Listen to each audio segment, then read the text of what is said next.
I believe the UCP is involved in corruption, dark money, and is planning a constitutional crisis like Canada has never seen before. You might have heard of Project 2025. The Heritage Foundation's plan to dismantle the American federal government from within. The leader of Alberta, Danielle Smith, met with the Heritage Foundation after Trump's election. But in all honesty, she didn't need their playbook.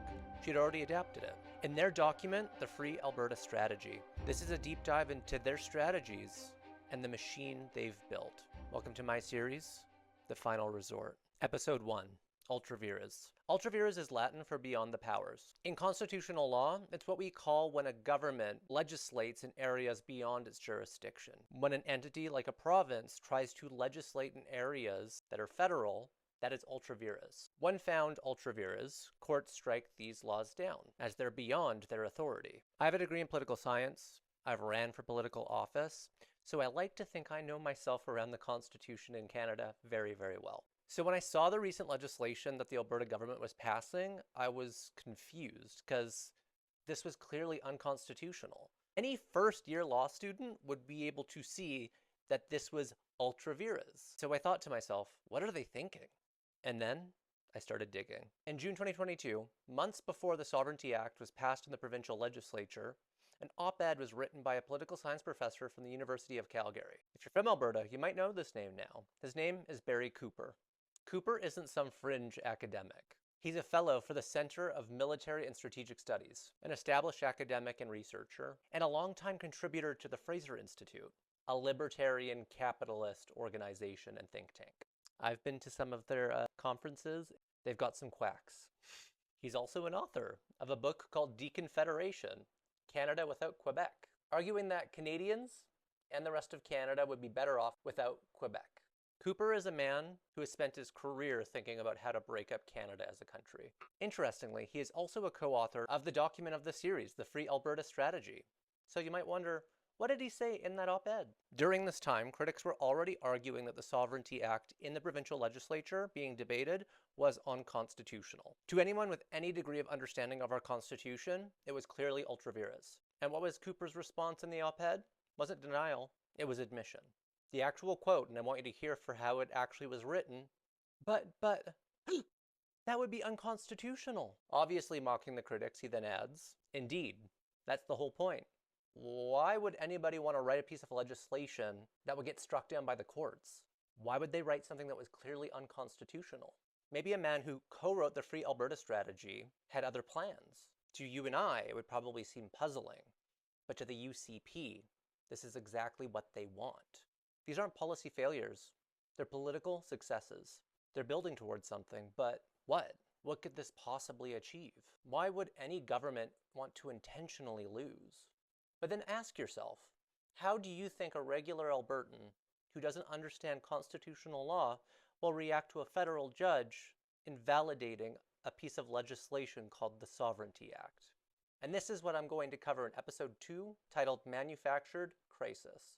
Make sure to hit the follow button for that next episode. And if you want to get more in-depth analysis like this, I've recently created a Substack.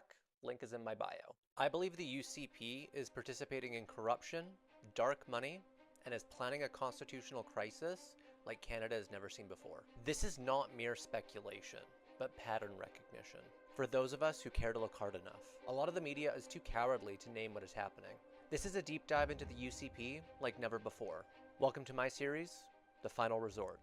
Episode 2, Manufactured Crisis. In episode 1, I talked about how a co-author of the Free Alberta Strategy confessed that they were crafting legislation that was unconstitutional on purpose. And you might ask yourself, why would anybody do that? If you're anything like me, once you see it, you won't be able to unsee it. And you'll never look at Alberta politics the same way again. Before we dive into the why, we have to understand the how. In what ways they are specifically violating the Constitution. In this section, we will cover sections 91, 92, and 96 of the Constitution Act, formerly known as the British North America Act of 1867.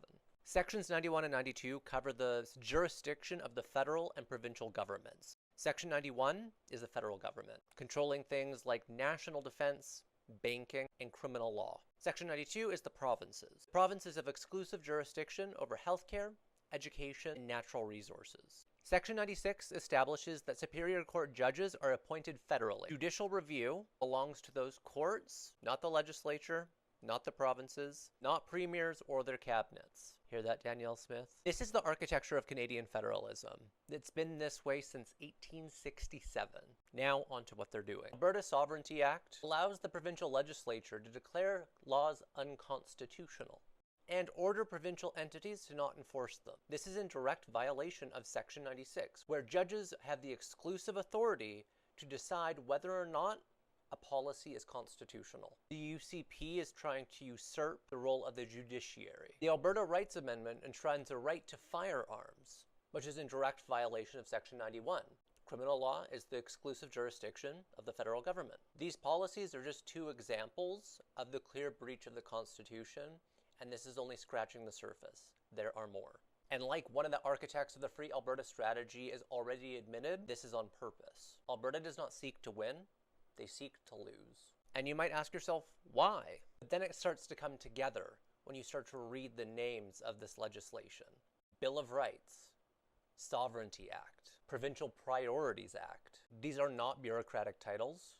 They're psychological weapons, designed solely to make Albertans feel violated and make them angry. Now imagine you're an average Albertan. You don't know much about constitutional law. You hear that a federal judge strikes down a piece of legislation with this name. How do you think you'll react? When they strike down the Sovereignty Act, an Albertan will shout, "They're violating our sovereignty."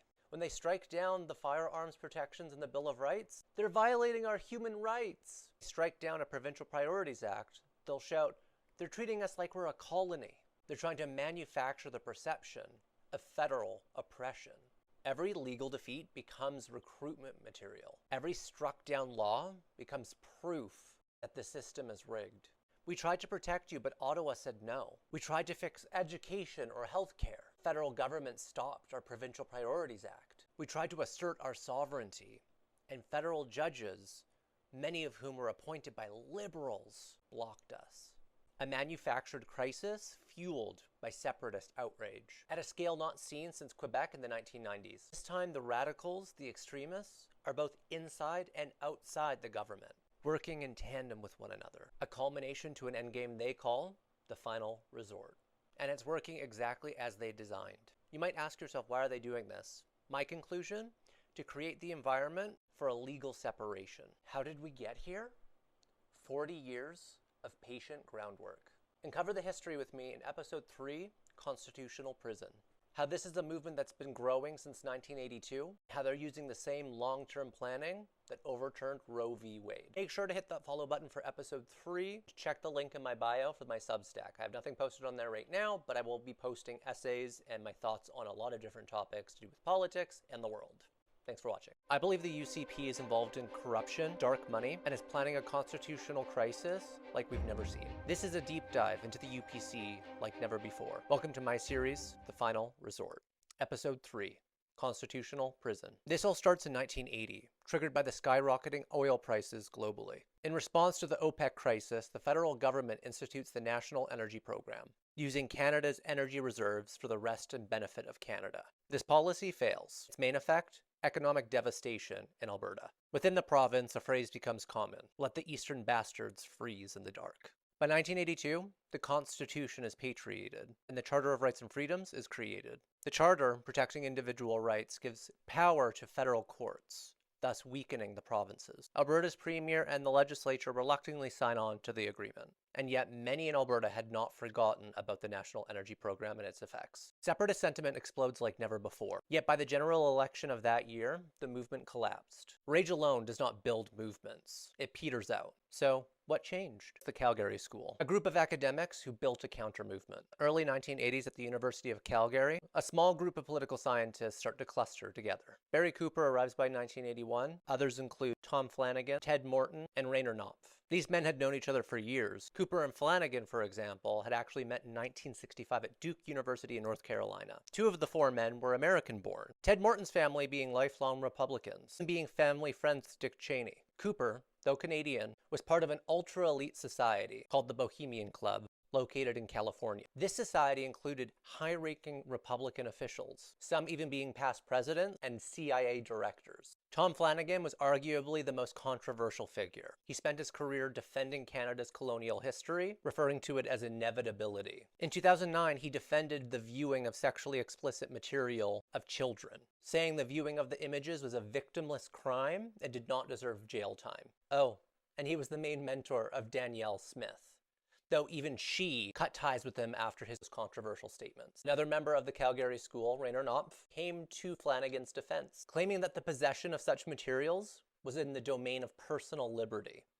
These are the intellectual architects of the ideology that underpins the current UCP, the quality of their character and their networks. These four men shared skepticism, even derision, toward liberal democracy. This could best be seen in their embrace of the philosophy of Leo Strauss. Strauss coined the term the noble lie. Sometimes you have to lie to the public for their own good. They're too simple to handle complex and hard truths. The ends justify the means. Machiavelli would be proud. And somehow it gets even darker. Morton and Knopf, publishing a paper that argued the courts had instituted a social revolution that Canadians never voted for. Feminists, gay rights activists, and indigenous groups all bypassed democracy via the judiciary. They called judges the court party. Unelected activist judges that used the Constitution to implement their own personal ideology. The Charter wasn't protecting rights, it was imposing them.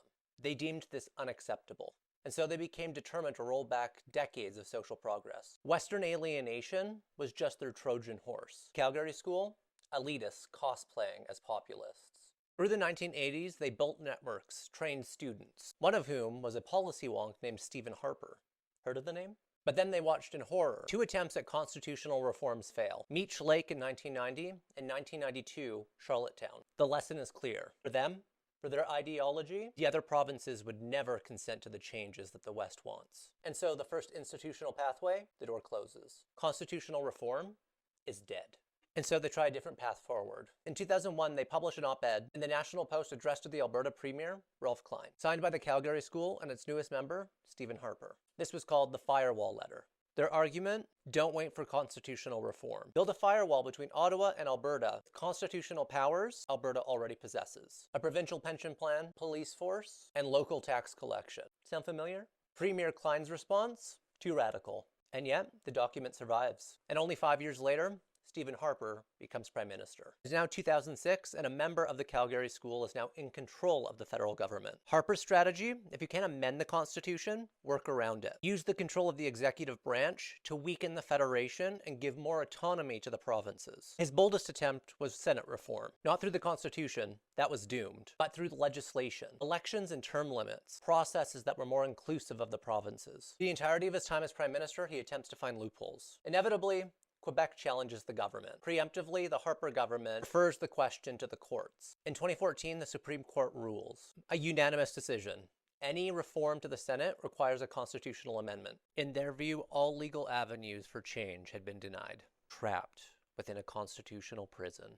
Not long after, Harper suffered another defeat. The 2015 election to Justin Trudeau. Dreams of weakening the federal government through the executive die with the Harper government. Barry Cooper starts writing about extra-constitutional actions. If the Constitution is a prison, and they are unjustly detained within it, resistance is not only moral, it becomes necessary. This is when they stop trying to reform the system and start planning to break it. That same year, the unthinkable happens in Alberta. The NDP win a majority. Up until now, the right in Alberta had been divided, with the Progressive Conservatives and the Wild Rose Party. The Wild Rose Party being far right and fringe. This loss eventually forces the right to merge, joining forces in 2017. The United Conservative Party is born. Jason Kenney is elected its first leader and eventually becomes premier. Then the architects are offered a final gift, the pandemic. With lockdowns and mandates, anti-government sentiment reaches a pitch fever. Misery creates opportunity. Angry people lack discernment. They need somebody to blame, want somebody to follow. The Straussian noble lie works best on people who are already in pain. COVID-19 did not radicalize the Calgary School. but it radicalized their base. And yet the sad truth is, this has never been about the well-being of Albertans. It was about burning down the system, even if regular Albertans acted as that fuel. In 2021, Barry Cooper and former MLA Rob Anderson co-author the Free Alberta Strategy, an updated yet more radical version of the Firewall from 2000, this time containing a section with a path to independence, the final resort. By 2022, Kenney's leadership collapses due to the rage backlash of COVID-19. Danielle Smith runs for leadership. Rob Anderson, co-author of the Free Alberta Strategy, acts as her campaign manager. Her campaign platform, Free Alberta Strategy. She wins. That former letter Ralph Klein threw in the trash, now government policy. A project 40 years in the making, now in control of Alberta. They believe themselves founders, constructing a new nation. In truth, they are not revolutionaries. They're arsonists, willing to burn everything to the ground to see their ideology succeed. The UCP claims they're mainstream conservatives, nothing radical. And the separatists, Take Back Alberta, the Alberta Prosperity Project, nothing to do with us, they claim. We're not separatists, but this is just valid expression of Albertan pain. But what if they're the same people? The UCP figuratively pouring kerosene, the separatists waiting patiently, holding matches, both assuring us that they've never met. Plausible deniability. Discover how this is a lie in episode 4, Doomsday Cult. Hit that follow button for episode 4. I have recently started a Substack. Nothing's uploaded to it yet, but I am planning to write some stuff soon. Link is in my bio. Thanks for watching. I believe the UCP is involved in corruption, dark money, and is planning a constitutional crisis like Canada has never seen before. Their strategy? Same neoconservative playbook used by the Heritage Foundation. And yet conspiracies require networks and coordination. Welcome to my series, The Final Resort. Episode 4. Doomsday Cult. Doomsday Cult is defined by a group that predicts a catastrophic end and seeks to bring it about. What else do you call ideologues who spent 40 years planning a constitutional crisis, that recruited disciples who are now laying the groundwork for deconfederation? The UCP is pouring kerosene, telling us everything is fine, while their friends, the separatists, are on the sidelines holding matches, acting like they've never met, but they don't share the same ideology. That is a lie. Danielle Smith attended University of Calgary from 1988 to 1995. It was peak Calgary school influence. During this time, Tom Flanagan took her under his wing. When she finished her studies, she joined the Fraser Institute. She acted as a research assistant and intern from 1996 to 1997. Barry Cooper, University of Calgary professor, Calgary school member, and future co-author to the Free Alberta Strategy, is a senior fellow and advisor at the Institute. Eventually, Danielle Smith becomes leader of the Wild Rose Party. In 2014, she and other Wild Rose members attempt a joint floor crossing to take control of the Progressive Conservatives. It ends in disaster. By the time the next general election comes around, she loses her seat and she ends up in political exile for the next 7 years. When she does return, she comes back with a vengeance. 2022. The United Conservative Party is now born, and Jason Kenney's leadership is in decline. Eventually, she runs for leadership and wins. Her platform, the Free Alberta Strategy, word for word. Why? Her campaign manager was its co-author. Today, he's her chief of staff, former Wild Rose MLA, Rob Anderson. Anderson, like Smith, almost spent a decade in political exile. During this time, Anderson focused on fueling grievance, spreading conspiracy theories and proudly defying COVID travel measures. He even went so far to borrow a Trumpian tactic. In 2022, during Jason Kenney's leadership review, he accused his own party of rigging the results. In 2021, Rob Anderson released the Free Alberta Strategy. Fortunately, I don't have to describe what his intention was because I can use his own words. The Free Alberta Strategy is the strategic plan that Alberta needs today to assert its sovereignty, offload the burden of Ottawa's tyrannical economic policies against this province, and secure self-determination for the people of this great land. If the rest of Canada supports Ottawa politicians that continue the ongoing assault on our home, a free and democratic vote on a well-designed plan for the founding of an independent nation must needs be held. But separation is a last resort, and not where we need to go just yet. Oh, just yet. This is the perfect encapsulation of the noble lie that I talked about in the prior episode. He frames it as good faith negotiation when he knows full well that these laws and legislation are ultra vires and are in direct violation of Section 91 of the Canadian Constitution. When it all fails, and they know it will, he intends full separation. This is constitutional coercion. Do what we want, or strike down the legislation, but if you do, you fuel separatist sentiment. Regardless, a constitutional crisis is assured. Now, Anderson went from spreading conspiracy theories, defying government mandates, and co-authoring a manual to deconstruct Alberta government and lay the groundwork for separation, and is now running the Premier's office. And somehow yet they still claim that they aren't separatists. I'm not convinced, are you? But incredulously, many are. The media doesn't call them out on this hypocrisy. Why is it that UCP leadership seems to be master of optics? I did some digging and I found the answer. David Moretta. Danielle Smith has been married to David Moretta since 2006. Moretta is a media professional with 25 years of media experience at Global and Sun News Network. Coincidentally, he also attended University of Calgary around the same time Smith did in the same ecosystem. What does a media producer have to do with separation? Everything, if you understand what the Calgary School taught about the noble lie. The Straussian noble lie is about making information more palatable to the public, controlling them by controlling the narrative, concealing hard truths. Ask yourself, who is the ideal partner to a politician whose philosophy demands mastery over optics? The answer seems obvious. A media professional with 25 years of managing the media. Moretta will be trained in information delivery, framing events, and the media ecosystem. He can coach Smith and give her advice on how to carry out a radical separatist agenda while appearing moderate to the public. Ever wonder why she seems to be made of Teflon, no matter what controversy they spur? Look no farther than her personal household counsel, her husband David Moretta. But even a master of optics cannot obfuscate reality. All you need to take some time is to look at legislation. When you do, you will understand the real agenda of the UCP. Who better to pass unconstitutional legislation than a justice minister? Enter the current cabinet minister, Mickey Emery. His most consequential legislation was in 2025. This piece of legislation removes the ability of Elections Alberta to refer a referendum to the courts to vet whether or not it's constitutional. Why? In December 2025, a judge struck down the Alberta Prosperity Project's independence referendum because it was unconstitutional. Bill 14 was created solely to override this decision and usurp the ability of the courts to stop an unconstitutional referendum to go forward. The UCP claims that this is a valve stress relief for Albertans angry at the federal government. But I don't buy that. I've gone through and I've proved that their words do not line up with their actions. Smith's inner circle is literally populated with people who designed the blueprint for independence. But I promise to prove coordination inside and outside the government. Unfortunately for Albertan democracy, I have the receipts. David Parker was a regional advisor to then PM Stephen Harper. Now he is the leader of Take Back Alberta, an organization created in 2022 just before the leadership race in the UCP. Parker has gone on the record bragging that many of the people who are on the board of directors for the UCP are his people that he's installed. And he's connected to Smith. 2012, he worked on her campaign. In 2023, Danielle Smith attended his wedding. It was a private ceremony, but she was invited.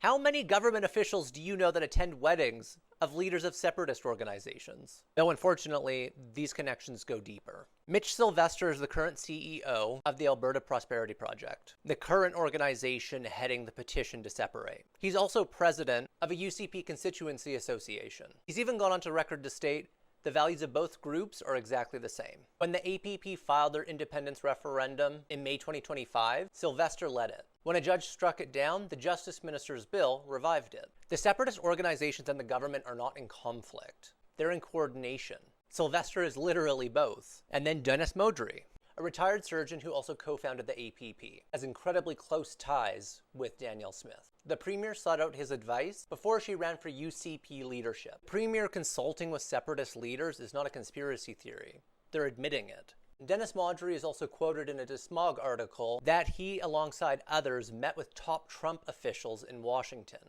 seeking support for Alberta sovereignty, and they got it. Though he wasn't alone, part of this meeting was Jeffrey Roth, a renowned constitutional lawyer in Canada. For 20 years, Jeffrey Roth was one of the most respected Indigenous rights lawyers. But something happened during the pandemic. He's changed. Now he seeks to burn it all down. Roth is a co-founder and acts as legal counsel to the Alberta Prosperity Project. He went on Fox News to advocate for Alberta becoming the 51st state. He's also claimed to meet with Trump officials. I think there are some who want to dismiss him as a fringe voice. And I do think he is ruffling feathers by stating what their plan is out loud. Their actions make sense when Barry Cooper, yes, that Barry Cooper from the Calgary School, has gone on the record to state for Alberta to claim independence, they will require the US military as backing. A statement that should chill Canadians to the bone. So I won't make the mistake as dismissing Roth as a fringe voice. Neither should you.